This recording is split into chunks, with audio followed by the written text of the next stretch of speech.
Okay, so this is a Berlin Lights outdoor fireplace made by Astria. It's a nice little unit. However, it is electronic ignition, and it uses a 110 power to light the system up. So when it gets moisture in the controls, it has a feature that shuts everything down, and you have to put it into dry out mode to get it to light. And what will happen is in the spring, if you haven't used your fireplace in a long time, you come out, you go to turn it on, and when you do, it'll just beep at you. You'll just get this beeping sound, this constant beep, beep, beep, beep, beep, beep sound. In order to clear that beeping sound and put the fireplace into dry out mode, if your remote control was made before August of 2018, like this remote control that was made in August of 2017, then you will need to go down inside the controls to put it into dry out mode.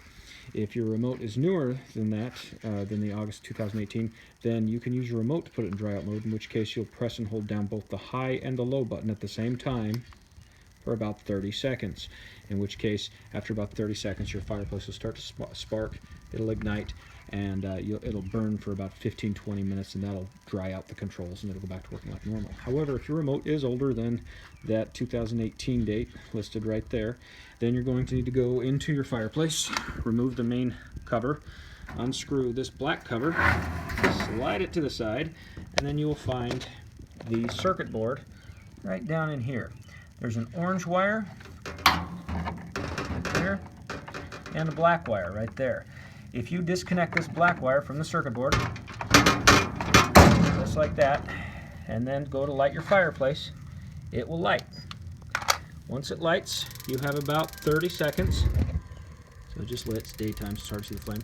You have about 30 seconds to re-plug that little black plug back in, or else it'll shut itself down again. But there you go. So I've got it re-plugged back in. And now that it's re-plugged in, can let it burn for about 15 minutes, and that will dry everything out, and it'll go back to working off your remote control again. So now we've just put it back into dry out mode. I've already dried this system out, so it'll actually work from the remote now. And so I shut it back off with the remote. So now that it's shut off, I'll go over a couple other things while we're in here, just so you know.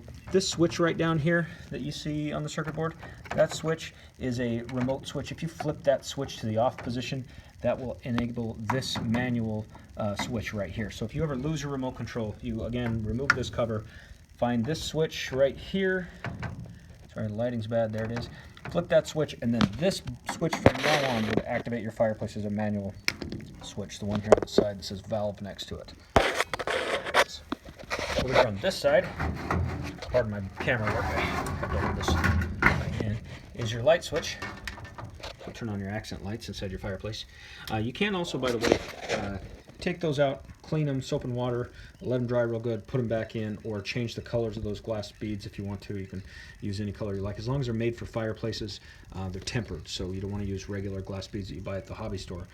They will break, crack, and possibly explode. And then this fireplace does have a battery backup in case power goes out. It's unlikely you'd ever need to use it during a power outage because it's an outdoor fireplace, and typically outdoor fireplaces don't need battery backup because you only use them during the summertime, and power outages typically during the winter. But there's a battery backup right down inside there, underneath this set of wires right here. If you clip this little zip tie, move